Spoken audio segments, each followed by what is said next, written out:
네, 안녕하십니까. 저는 우리는 교회를 담임하고 있는 박광림 목사입니다. 원래 저는 평신도로 10년 정도 대학의 교수로 있다가 하나님의 특별한 부르심이 있어서 2004년도에 분당 우리교회로 사역지를 옮겨왔었고 11년 동안 분당 우리교회에서 찬양, 예배, 그리고 교구사역을 하다가 2016년도 우리는 교회라는 이름으로 교회를 개척해서 10년째 지금 담임을 맡고 있고요. 이 시대에 어떻게 하면 복음을 조금 더 선명하게 드러낼까에 집중해서 목회를 하고 있습니다. 저는 20대 때 이제 예수를 인격적으로 만났는데 그때 굉장히 강력한 공동체를 만났어요. 그래서 참 후회 없이 20대를 보냈다라는 생각을 합니다. 그런데 지금에서 돌아보면 그 공동체가 건강했는가를 보면 많은 약점이 있었다라는 생각을 해요. 공동체가 무언가의 결과물을 만들어내는 도구가 된다거나 어떤 사역의 효율성을 따지는 그런 집단이 되어버리면 그것은 성경의 공동체와는 조금 다른 것이라고 생각이 듭니다. 그러니까 예수님의 정신이 저는 복음의 방향성하고 관계가 있다고 생각을 하는데, 그러니까 복음은 늘 그 방향성이 남을 잘 되게 하는 쪽으로 가도록 되어 있거든요. 하나님을 사랑하는 것이 곧 인간을 사랑하는 것이다 라고 말한 것도 그러한 맥락이 있다고 생각을 합니다. 신앙의 핵심은 결국은 관계예요. 하나님이 우리를 자녀다라고 부르는 것도 관계이고, 자녀이기 때문에 서로 형제자매라고 부르는 것도 관계이고, 예수 그리스도를 믿음으로 말미암아 하나님의 의가 우리에게 주어졌다라는 것도 사실은 하나님과 우리와의 관계가 연결되었다라는 의미로 해석할 수가 있습니다. 그러니까 이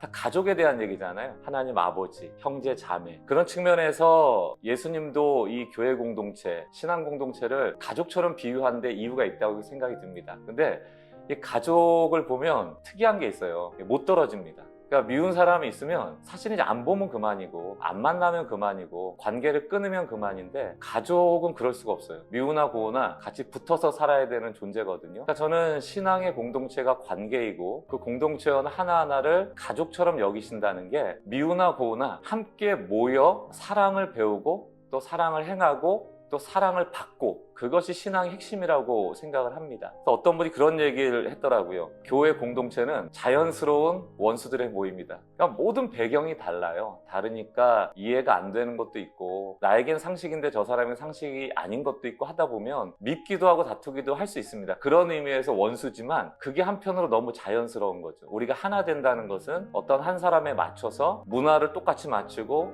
습관을 똑같이 맞추고, 교육의 수준을 맞추고, 또 물질의 많고 적음을 맞추고 이런 것이 아니고 자연스럽게 원수 집단같이 보이지만 예수 그리스도로 하나 되는, 그래서 그분이 원하시는 사랑의 공동체를 이루어가는 것, 그런 의미에서 공동체가 없다면 사실은 사랑을 배울 수 있는 아무런 공간과 시간이 없는 것이거든요. 그런 의미에서 교회는 가족과 같은 공동체가 되어야 된다고 생각을 합니다.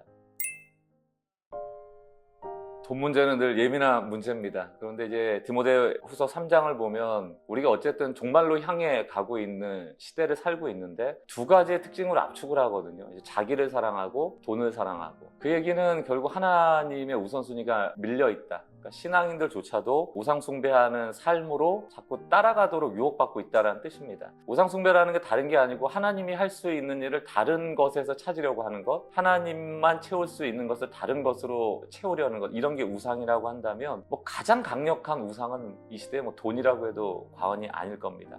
사단이 그 돈을 통해서 만들려는 세상은 우리가 상상하는 그런 파괴적인 세상, 혐오스러운 세상은 아니라고 생각해요. 오히려 우리 눈에 너무 아름답고 너무 좋아서 무한정 편할 수 있는, 아무 생각하지 않아도 살아갈 수 있는 그런 세상을 만들어 놓고 오히려 돈만 있으면 모든 게 되는구나, 그 이면에는 하나님 없이도 살 수 있는 세상을 추구하도록 하는 게 저는 돈이라고 생각을 합니다. 그것이 바로 사단의 말세로 갈 때 매우 강력한 전략이라고 생각이 들고요. 그래서 예수님은 마태복음에도 비유를 말씀하시잖아요. 한 사람이 두 주인을 섬길 수 없다. 하나를 중요하게 여기면 하나를 경하게 여기고, 하나를 사랑하면 하나를 미워할 것인데 결국 사람이 하나님과 돈을 겸하여 섬길 수 없다, 이렇게 말할 정도로 돈은 강력한 힘을 가졌습니다.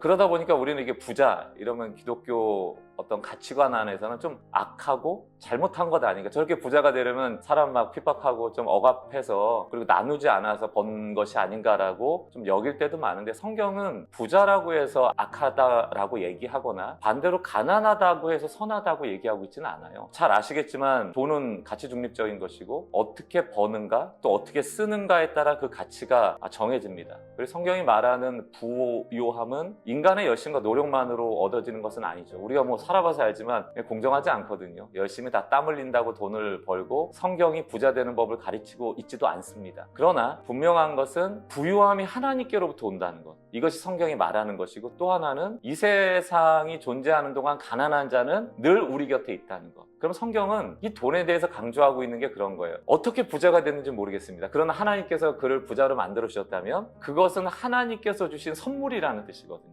그럼 그 선물의 의미는 하나님의 성품을 드러내야 돼요. 그 성품은 그 은혜, 내가 소유한 것을 가지고 이 땅에 사라지지 않을 가난한 자에게 어떻게 대할 것인가가 핵심입니다. 그러니까 성경은 부자냐 가난하냐, 부자가 악하다, 가난한 자는 선하다, 이런 이분법적 구조를 가지고 있는 게 아니고, 누가 부자가 되고 누가 가난한 자가 되는지 우리가 사실은 정확히 알 수는 없어요. 그러나 우리 곁에 있는 가난한 자를 향하여 우리가 받은 은혜, 가장 대표적인 게 부요함이죠. 그 부요함을 어떻게 흘러가게 할 것인가 에 집중하라고 말씀하고 있는 것이고, 그런 측면에서 뭐 기독 법률가라고 해서 예외는 아니라고 생각이 들고, 믿음의 사람들이 늘 기억해야 될 것은 우리에게 주어진 많은 것들이, 아마 모든 것들이 하나님의 은혜로만 설명이 될 거라고 생각이 듭니다. 그렇다면 나에게 주어진 재원이나 혹은 자원이나 은사나 또 이제 법률가들은 가지고 있는 능력들이 있잖아요. 그런 것들을 은혜로 여기면서 어떻게 흘려보낼 것인가, 소명으로 이을 것인가, 여기에 관심을 두는 게 맞다고 생각이 듭니다. 그래서 부자 되지 말아야지, 나는 가난해야지, 이런 청빈의식도 저는 나쁘지는 않다고 생각합니다만,